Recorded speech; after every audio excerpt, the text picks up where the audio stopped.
listening to Managing Leadership Anxiety, Yours and Theirs, a podcast offered in partnership with Missio Alliance. Each episode, we discuss internal and relational pressures, how they block effective leadership, and how we can move through them to a greater health. And now your host, Steve Cuss. Well, hi, everyone. Hey, one of my probably all-time favorite things about launching this podcast is getting to know people who I've always respected but haven't known very well.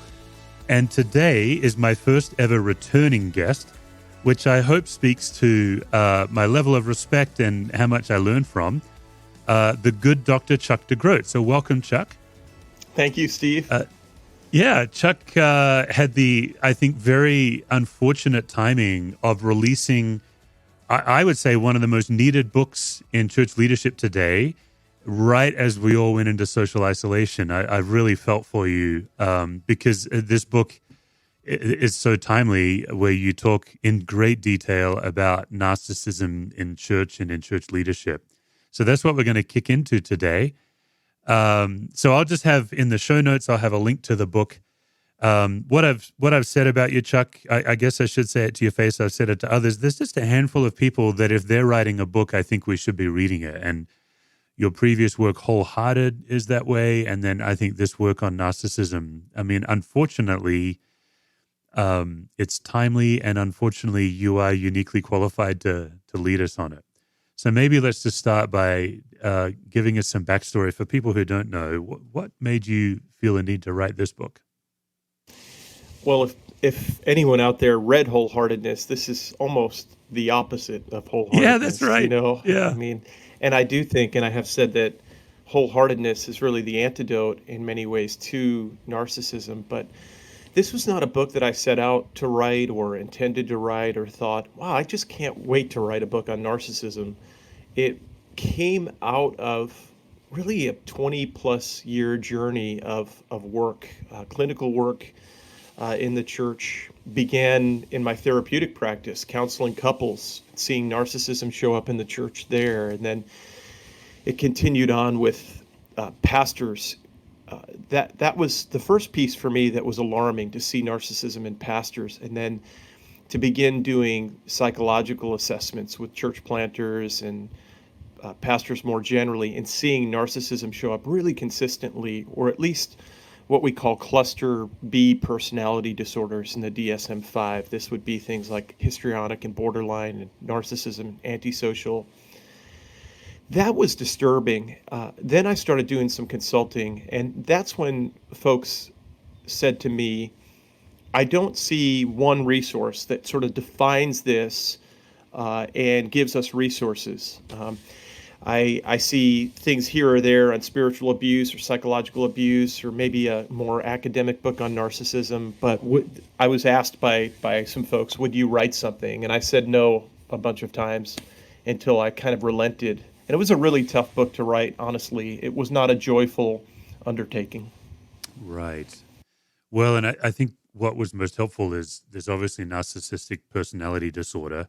You mentioned the DSM, but then even you've been kind of teasing us with some posts and quotes on how really all of us have some form of narcissism in us, and we can either indulge it or be aware of it and die to it. What I found most helpful is how you break it down in such a granular way through a few lenses. One of them is the Enneagram, of course. But the thing that first got me going is when you compare grandiose narcissism to vulnerable narcissism. I thought that was genius, because I think we all look at the stereotypical grandiose narcissism. Talk to us about vulnerable narcissism and what that looks like. Yeah, that's the flip side of the coin. And this is where the Enneagram began to become helpful for me, because as I was doing my work as both as a pastoral counselor and as a clinician, I was seeing narcissistic tendencies show up, but not in that typical grandiose way. You know, I say in there that we all have this kind of caricature of narcissism, and it's that person on stage that says, look at me, look at me, look at me. And right. The vulnerable narcissist, and that might not be the best language for it. That's the more clinical language for it, but that's not terribly helpful. Vulnerable narcissism, what is that? But it's a more introverted narcissism. It's a more subtle narcissism. I like to give the picture of grandiose narcissism as the pastor on stage of a church of 10,000 people, and the vulnerable narcissist on stage of a church of 50 people. And yet, now in that space, in fact, he cherishes the small space because we're the few, the pure, the ones who really get it. We've got the right doctrine. We've figured it out. We're better than you are. And so, while he's not as grandiose, there's still that sense of, I've got it figured out. We're special. We're important. We're pure. And that's just as dangerous, albeit on a smaller level. Yeah, obviously, a lot of your work is around emotional health and soul care. One of the recent lessons I've been learning, which has been really horrifying, is it seems to be that somebody who has narcissistic tendencies can co-opt any language and on the initial run look like they are, for example, chasing emotional wholeness or wellness. You talk about vulnerability, which with my accent I may not have pronounced well, but the idea of faux vulnerability, Yeah. I thought that was also brilliant. Could you talk to us a bit about that? Yeah, this is an aspect of narcissism or narcissistic leadership that I've seen show up in maybe the last 10 years or so. I started seeing it more recently. And I think when I first started getting into this work and paying attention, there wasn't this sense that narcissistic leaders were curious about their inner lives or their anxiety or their shame or how they show up in a room with other people. And then with the advent of tools like the Enneagram, with all the psychological testing that we have nowadays, and commanding a kind of gospel language of, I'm a sinner. I'm just a really big, bad sinner. Wow, you don't know the things that I do. With that kind of false vulnerability, it dawned on me that this is a new version of narcissism. It's not a narcissism. It's not a vulnerability that, in my understanding of vulnerability, that shows up with a real honesty about how we impact another person in the moment. It's much more general. It's much more disconnected. And so he might say, I know I'm a sinner. What he might not say is, I realized that at the last staff meeting, I bullied you and I'm sorry. And so it's a false vulnerability, and yet it can be really tricky. And I know it tricks me sometimes because I really want to see people show up with emotional and spiritual health. And then I come to realize, but it's not real. Yeah, so I was coaching a church, it was a few years ago, and some of the staff came to me quietly and said, we don't know what to do because our leader is using emotionally healthy language. Our leader had read Failure of Nerve by Ed Friedman. This is before my book came out, and is actually saying to us, you're all anxious and I'm the non-anxious presence in the room. And the staff was saying, but the weird thing is we're all pretty laid-back people. We get along well. We actually are fine until he comes into the room. And he is not aware he's the most anxious person in the room. That was the first time I'd really noticed that somebody who is unaware can co-opt emotionally healthy language and just use it as a weapon.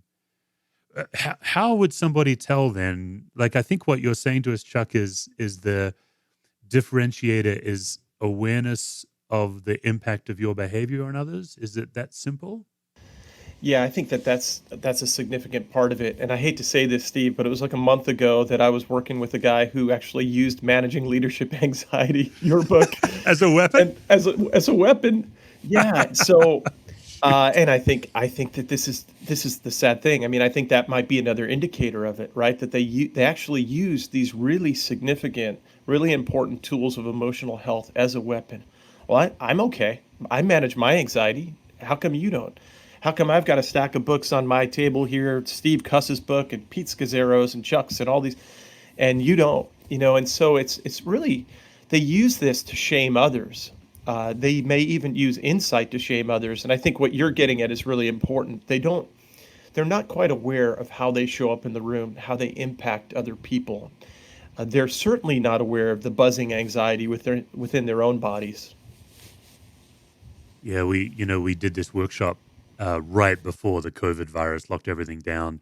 And as you know, my wife's a therapist and she was planning it with me. And as we were looking at the tools we were going to teach from my work, Lisa kept saying, like, what do we do to mitigate against the unhealthy leader in the room? Like, we have teams at tables, they're doing a lot of this work at their table, something I'd never had to think about before, and we never could figure out how to manage that because we knew that ultimately we're handing people power tools. Yeah. But if you're on somebody's team and you're healthy, but your leader is not, what would be a couple of things that somebody could do to mitigate against an unhealthy leader? My sense is that it always begins with your own work, paying attention to what's going on inside of you. I think the tendency is to think externally, or think about how I might be able to change that person, change my leader, or confront my leader, or talk to other leadership in the church.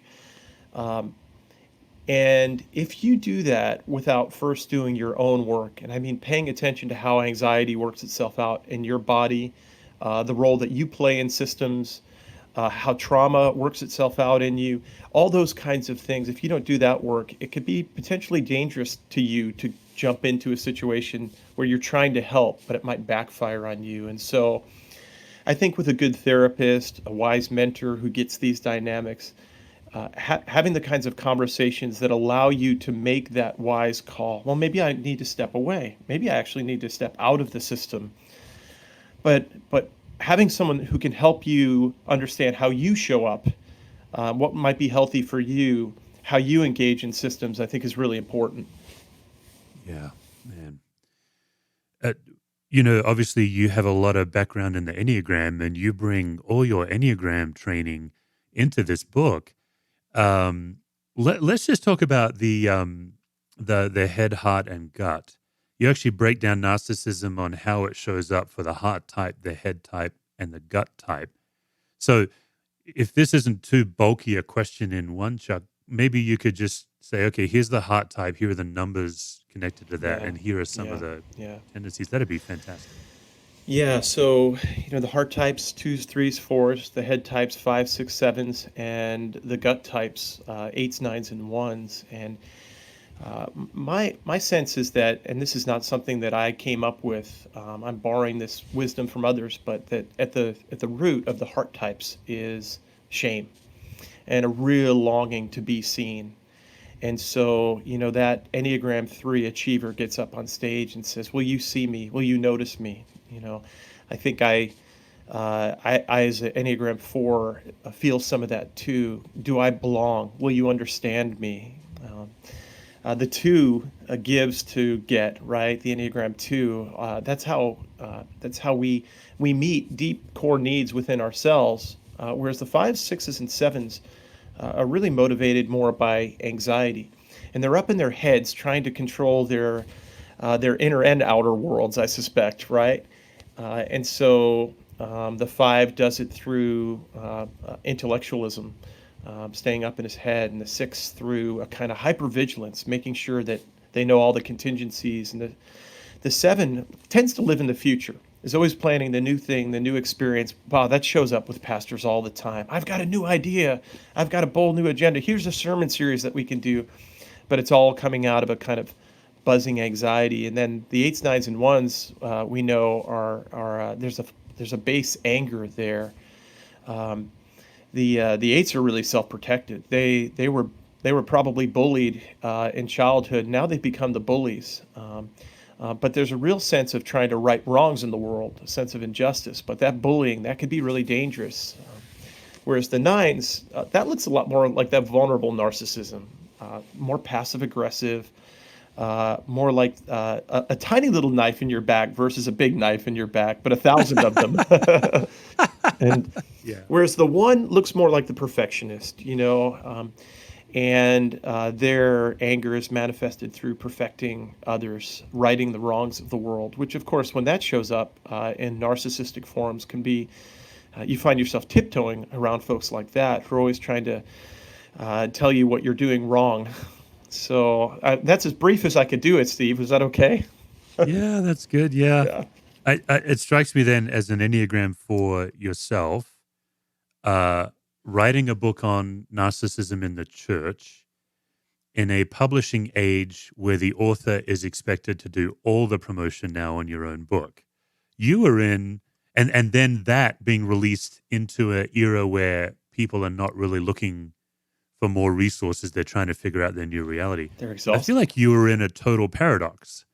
Like you were in an almost impossible situation. Would you just be willing to share? I think it's always helpful, Chuck, for my listeners when my guests are able to share a bit of their own inner world.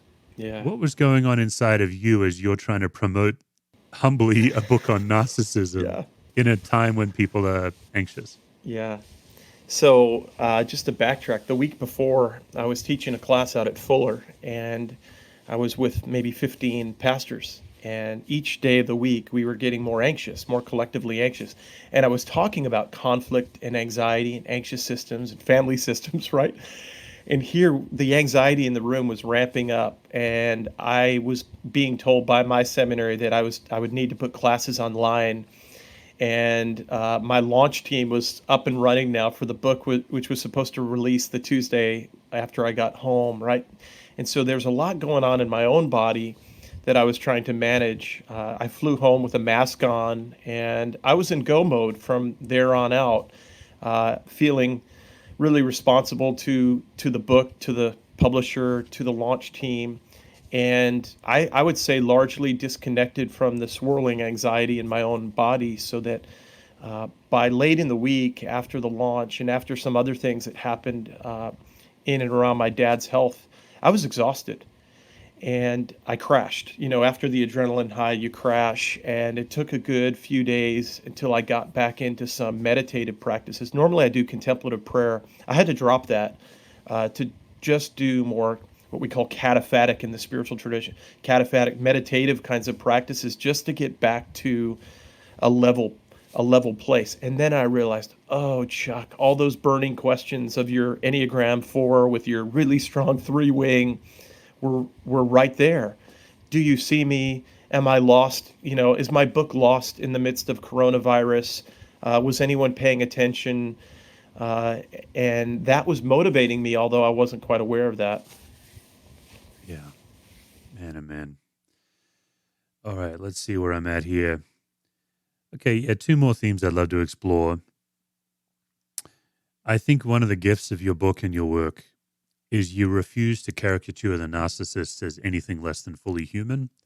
I think your empathy and compassion for narcissistic people, even NPD types, I think that comes through.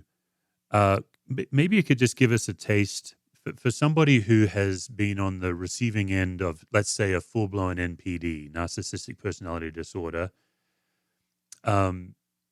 They may not be in much of a frame of mind to be very empathetic to that person. Yeah. I know, having worked for an MPD myself, some of my healing came when I grew empathetic toward that person. I'd love to hear you talk a bit about what happened to them and why they're that way and what they're carrying under the surface that we may not see. Yeah, that's what's helped with my empathy, and I think you're such a good pastor, because you're essentially saying to folks, you don't have to come around to this very quickly. I mean, if you're carrying pain and you've been hurt or abused, there's no need to kind of rush toward empathy. I think for me, now I've been hurt, abused, wounded by narcissistic folks in my own life, and I carry around that pain. Part of it for me is seeing what's going on below the surface, below the waterline. I'm really oriented around people's stories, and people are not the sum of what you see in the present moment. They are a lot more complex than that, beautifully complex. And no one diagnosis really captures whether addict or narcissist or sinner, or whatever label we use, doesn't capture the whole of who someone is. And the reality is that every narcissistic person I've ever worked with who is willing to do the work, and this is more rare with NPD, but for those on the spectrum who is willing to do the work, we get to a story of real pain, real shame, abuse in their lives. It might be multiple stories, but that's when the tears start to flow, and that's where my empathy begins to grow, and I see, oh, you've been hurt, and so you develop this. unwittingly at a very early age, you put up these high protective defensive walls at a very early age to protect yourself. And now this is, as I say in the book, the only face you know. You don't know you're doing this. This is just how you operate in life. And that's not to let the narcissistic abuser off the hook at all. It is to hold the tension and have some empathy while at the same time taking it seriously. Yeah, I just found in my own life, I think that's really helpful. And I really appreciate your word about time, that we don't have to rush to forgiveness. I've just found in my own life that empathy became a surprising tool of healing. I thought empathy was for the other person, but it ended up being so I could heal. Because I think I found in my own life, I'm always looking for fresh ways to be self-righteous. And when I'm wounded by a narcissist, that's a great opportunity for me. I can't speak for others, but that's a great opportunity for me to stand on the self-righteousness of, and that means I then, if I'm going to be self-righteous, I have to caricature the other person in order to judge them or be bigger than them. I don't remember if I was reading the book, Chuck, or if I listened to you on an interview, but you have a really poignant story about, in a clinical setting, the work you did to finally get a narcissist to a point of brokenness. And it was this very powerful moment for them, maybe the first time they felt safe enough to be real with you. Then they show up for the next session and the wall is back. What are your best practices for helping a narcissist stay in that pain long enough to actually find some healing? Yeah, So that was the story, and that's happened many times. But the one that's particularly poignant for me was what I thought was a radical breakthrough. I mean, this was a man who was back to 7 years old, and crying tears, cathartic tears, for probably upwards of an hour, and this is the risk that you take after a pastoral counseling session, a clinical counseling session. You open your hands and you let them go, and I can't follow them around. I can't be their shadow to say, do your work. He went back out, and I think combination of a couple of people in his life came together and said, don't let them see you sweat. Don't let them see this side of you. Fight. You need to fight. You don't need to be weak right now. And he listened to that. And I think that's the invitation that I have is oftentimes in a moment like that is you're going to leave today and you're going to feel really vulnerable. And there's a part of you that's going to regret what happened today. You're going to feel shame about what happened today. And as you feel that, stay with that feeling. Reach out to me, email me. Let me know that it's hard, but this is a choice to be weak, to feel powerless. And I think actually this is the heart of the gospel, but this is a choice to live into something that you've never experienced before. And it's actually an act of repentance. When you were young and you were hurt, you chose to put a Band-Aid over that vulnerability. Now I'm asking you to sort of stay in that vulnerability. And it's a flip of the coin. I don't know when they leave what's going to happen. And you can't predict it. You can't go home and say, I think they're going to come through. No, yeah. I wish I could. What brings to mind, I'm sure some of our listeners have experienced this. I've had more than a handful of times where a member of the congregation, they'll either come and share something with me that they've never told anybody before. That's obviously a very common experience with pastoring. Or for various complex reasons, they've been caught. So maybe someone comes in and they need to get something off their chest. But also, I've had it where a family member will call me and say, please help me, my loved one is doing this thing. And now I'm in the middle of that thing. And then they leave the church. And it's because they've been seen. And even though no one else in the church knows about it, even though I'm even legally obligated to keep confidentiality, somebody saw them for the first time. And I've also tried to say, listen, this is where grace, you had this incredible opportunity, maybe for the first time, to experience grace deeper, because now a human being has seen and loves you anyway. Yeah. And they're just gone. And where it gets painful as a pastor is when they bury you on the way out. They have to demonize, they have to scapegoat somebody. Yeah. you've run into that as well? Yeah. Because that's a good time as a pastor when that happens. Oh my God. Hey, Yeah, that's one of why my I quit recreational. pastoring, Steve.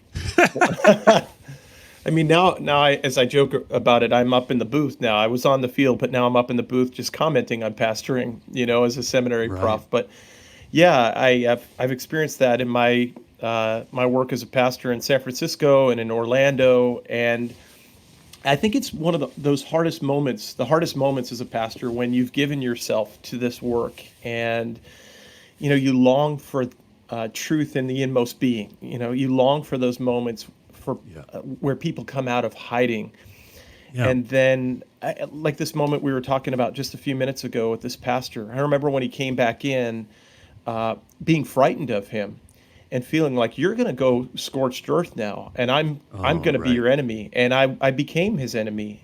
He talked about how I was trying to take him down and undermine the church, and I think that's the painful part of this work. Anytime, the work that you and I do, where we move toward vulnerability, where we move toward anxiety, there's a risk, an inherent risk involved in this that it will boomerang back to hurt you as well. And I'm I'm not impervious to that. That hurts. That hurts in a way that I can't even describe in words. And I will want to crawl under my covers and not come out for the next 3 days after something like that happens. Well, and especially like I'm an Enneagram 3, and Okay. that need to be seen and understood is so profound, and so then you feel more profoundly misunderstood. It is a difficult thing to die to. I wish I could remember where I was reading an article from a marriage and family therapist who specializes in narcissism. I read maybe 12 years ago. This is quite a Okay. long time ago. And she was saying she doesn't she wish she was saying, boy, I wish I wasn't known for working with narcissists. I certainly don't Mm, enjoy it. mm, But what I had to learn is I used to think that I had to go into the session with Teflon, yeah. like, hey, you can't hurt me. Yeah. But the only hope for the narcissist is to actually let them hurt me and then feel the hurt and do my best to reflect to them how it felt. Yes. Oh, Say more that's about so that. good. Yeah. I in my early years as a therapist, I thought that I had to match their strength, and it was exhausting. Uh, I I had some influences early on that were more kind of prophetic and challenging in their therapeutic approach, and so I thought that I had to come with guns blazing and in a sense show them up, in a sense call them out, show them up, and call them to repentance. And it was it was I I look back at that, and I'm almost ashamed of that work that I did with folks. And I think that there are some situations that I look back now that I think I made worse because of my approach. It's only when I started showing up as human, as fragile, as broken myself. Interestingly, I learned this not through some technique, not through some book, but I learned it on the job, so to speak. I remember I was seeing a man over 10 years ago, probably 12 or 13 years ago now, who was filthy rich. And I had just become a doctor. I had just gotten my doctoral degree. So he was coming to see me because I was the expert, right? And he wanted to call me Dr. Degroat, and he insisted on this kind of professional, you're the expert, and you're going to fix me, and you're going to. And I remember thinking, I don't want to play that game. I'm tired of playing that game. And I insisted that he call me Chuck. And there were times where I'd show up late for a session, or I'd just say, you know what, I wasn't particularly helpful last week. Uh, I wasn't. I was having a hard time last week. I didn't show up very well. I'm not going to charge you for that session. And he'd say, "What? What do you mean by that? You didn't show up well. You're supposed to be the expert." And I sort of modeled it, and and we became human to one another, I think, in that Yeah. season. And I thought this feels so much different than that exhausting attempt to kind of prophetically challenge and fix the person that I engaged in earlier. Well, and I think you also beautifully modeled for us the power that can happen when you don't take someone else's assumption. You don't embrace Mm, their assumption about what you must be, because yeah, that's a common challenge I think we all face. yeah. All right, so now I'm going to do this weird thing where I'm going to read to you your quote that you said. Okay. And I think you actually published it this morning. It's the latest blog on your website. And we haven't gotten into overt versus covert narcissism, but you had this wonderful article on covert narcissism, where you're seeing it come up in this social isolation and the virus. Here's what you wrote. So I'm just going to read it, Chuck, and then if you could react to your own quote, we'll see if this works or not. I don't know. Yeah. You said, when I'm stuck on the reactive hamster wheel of self-protective, narcissistic self-interest, I'm laser focused on what I'm losing, missing, or deprived of, and I'm anxiously grasping for the fruit of the most convenient tree within reach, usually one that gives me some sense of power, control, and relevance. When I can relax into the secure arms of God as one who is beloved and seen, I can offer something deeper, originating from a calm center where Christ dwells. What do you have for us? So that came out of this recent season of COVID, and a number of people were asking me, you said it at the beginning, people are over-resourced right now, right? And you and I were even thinking about doing something. We thought, let's hit time out on this. We don't need to do it right now. But I keep hearing from folks, how is narcissism showing up in the midst of this moment, and that was just a self-reflective moment for me, how it shows up for me in particular. And I think that you talk a lot about anxiety, and you've had guests on where you talk about anxiety and trauma. We know that in our bodies, in situations or in seasons where we feel somewhat traumatized, it's like the walls come in. We're constricted. We become very narrowly focused. It's all about self-preservation and self-protection. And I'm not very healthy or helpful to others in that moment. My family feels it. They feel the anxiety. They've talked about, even in the last couple of weeks, how my moods are up and down. Depression and anxiety are always kind of within just a little bit of a distance. And so I've got to be really aware. We all have to, but I was just sort of reflecting personally on just needing to be really aware of how anxiety is working itself out in my body right now. And I've committed, actually, I'm doing more meditation now than I have in probably 3 years, because my body is buzzing with anxiety, and it's just coming out sideways. Yeah, I really appreciate you sharing that. I've been caught off guard. I think something I feel proud of about myself is having written a book on leadership anxiety. I'm giving myself permission to not act like a graduate. Like, I think there's always a temptation to step into that expert chair, but I've been really caught off guard the last couple of weeks at how my mood has swung so radically. I'm not sleeping well, and I'm having to do extra work on just trying to get a pulse on where I am. It's quite interesting, and I'm trying to figure out, is it too much Zoom in my life? Is it that I'm mostly in a basement now? But I'm outdoors more than I have been in months. So I'm getting a lot more steps. I'm spending more time with my wife, and I'm still really thrown off. Yeah. And I don't know why yet. I think all I can suggest to our listeners is I'm not going to give up the fight, right? I think that's what you're saying too, digging deeper. It's funny because you were just talking about that, and I thought, I think I quote, or I offer your book as a resource in mine, right? In that chapter on the characteristics of a narcissistic leader. And here you and I are talking about we're not there. We're not healed. Yeah. It's not finished yet. We're not entirely sure what's going on. And I think that's sometimes surprising for people to hear, that when you've done this work, that we're still even trying to figure out, well, how's it playing out in my life right now? Because I think I'm trying to do the right things and taking walks and going outside and meditating, but, well, it's still there. I still got too angry when my daughter said that. And where did that come from? Yeah.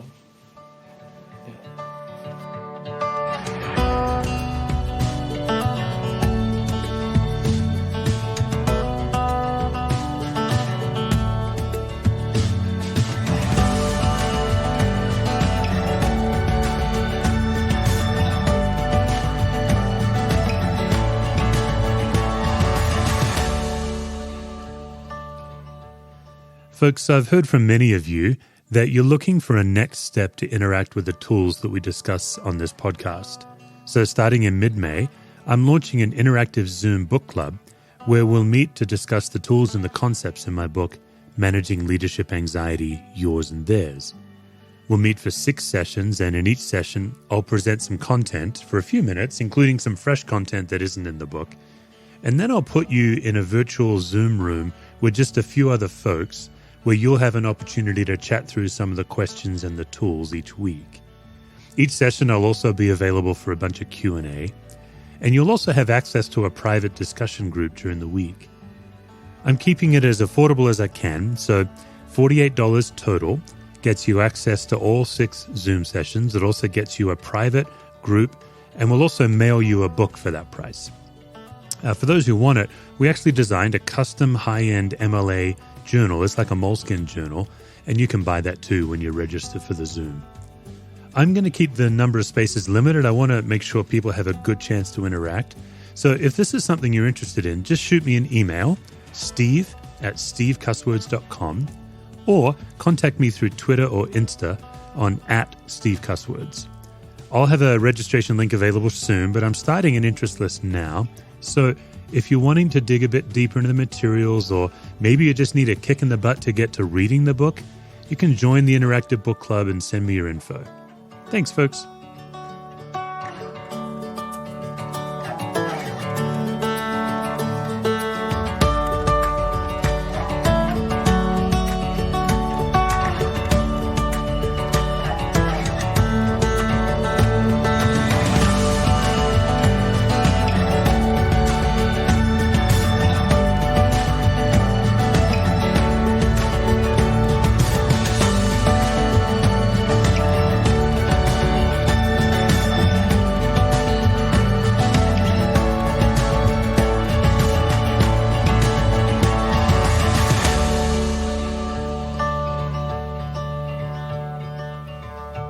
Well, Chuck, I'm sorry to say that even though you're a returning guest, rather than let you skip on the gauntlet, I've just updated the Gauntlet of Anxiety questions for you. So if you're ready to take them like a man, let's take them one at a time.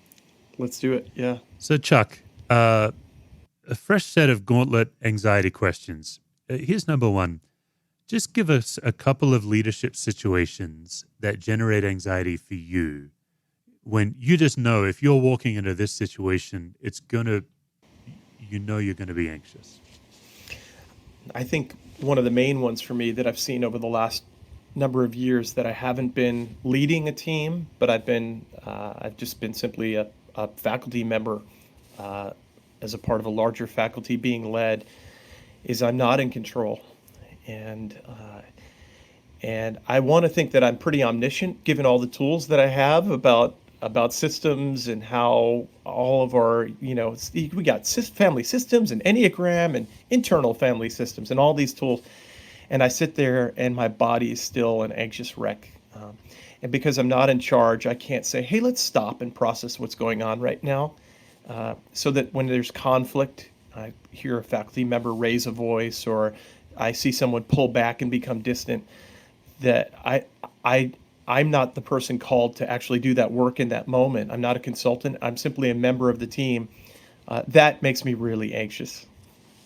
That's a great answer. I think you are enumerating what so many people feel, which is when they see more than they can say. Mm-hmm.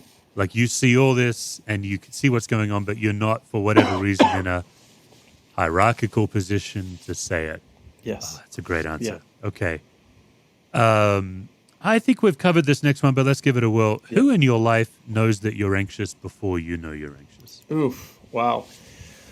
Yeah. Well, my wife can sense it. I mean, she feels it in the room. And my daughters are 18 and 17 now, and they know it and they feel it.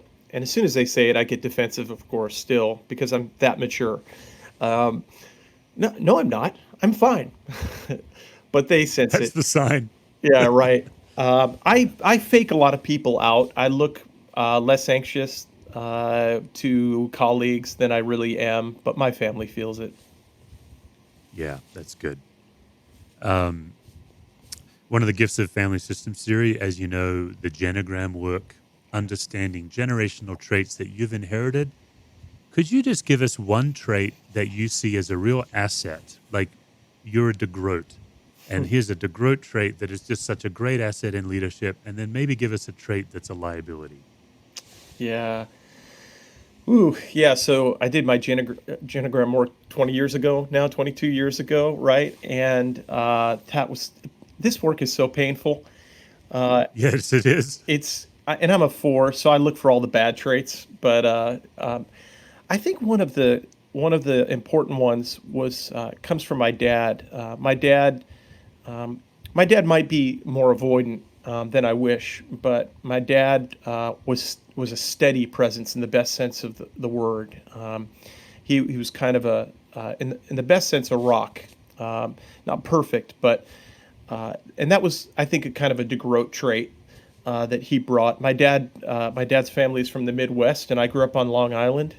I often say that my family was like a Seinfeld episode, but my dad brought this steadiness in the midst of a lot of chaos.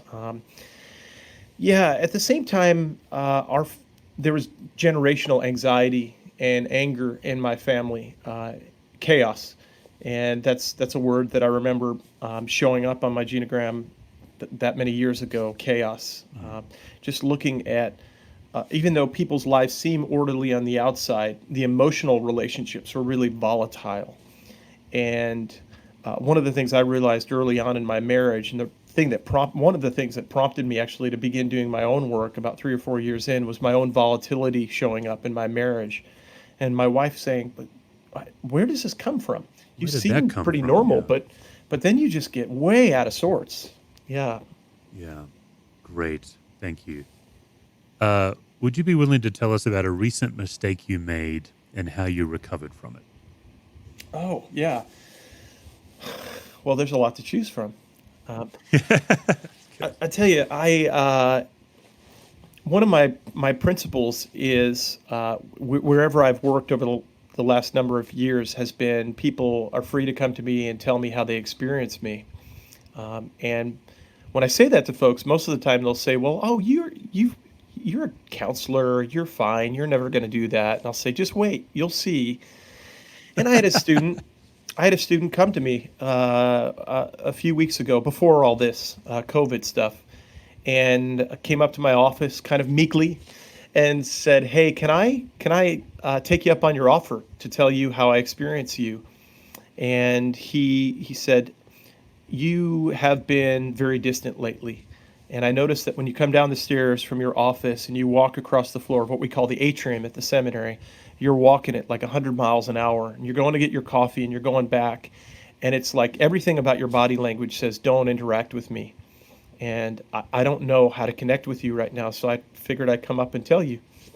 And my immediate sense was gratitude. Thank you for giving me the opportunity to talk to you about this and telling me how it impacted you. And I asked him what he felt, what he needed, and he shared that with me, and we connected in a really alive way over the next few minutes.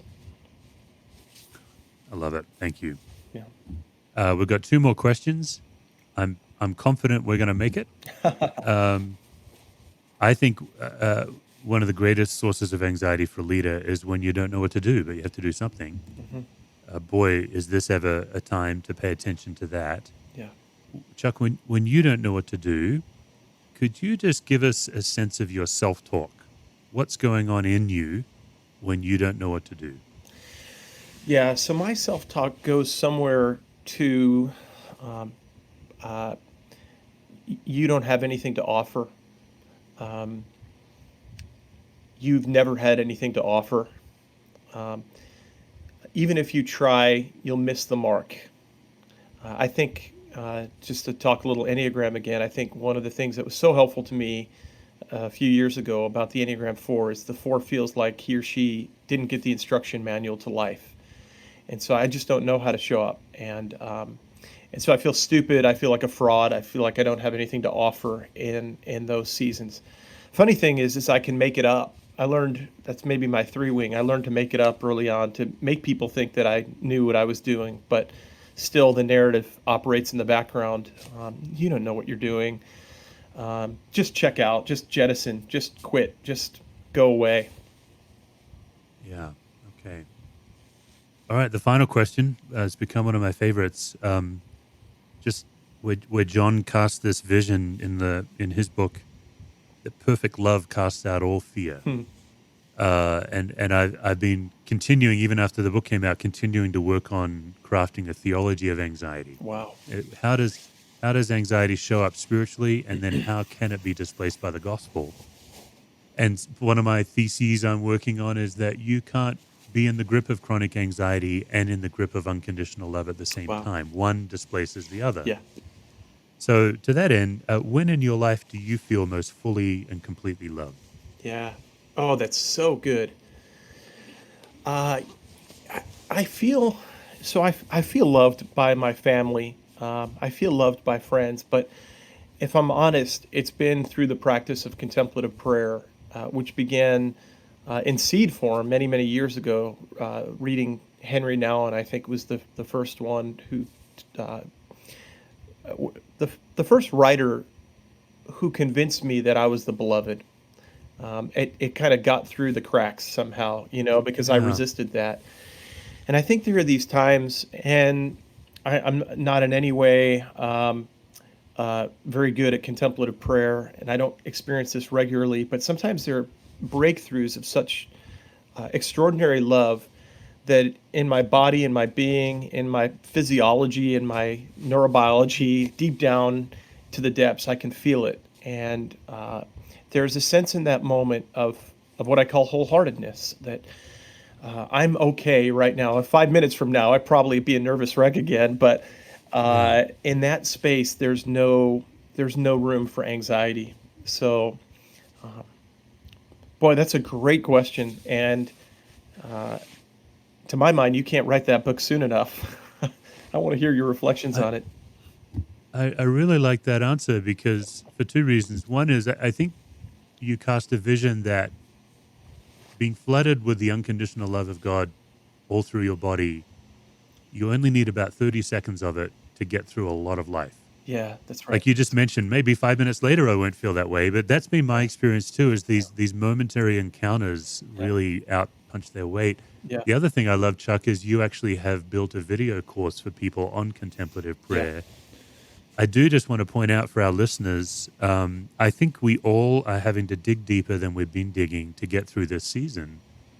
And you really did craft a course for us, particularly for maybe people who have never encountered contemplative prayer before. You kind of guide us in.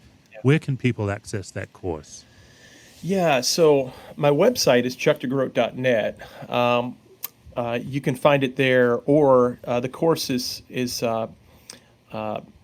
on a platform called Teachable. So you can just do a search for Chuck Degroat Teachable, and it will probably pop up as a video course there.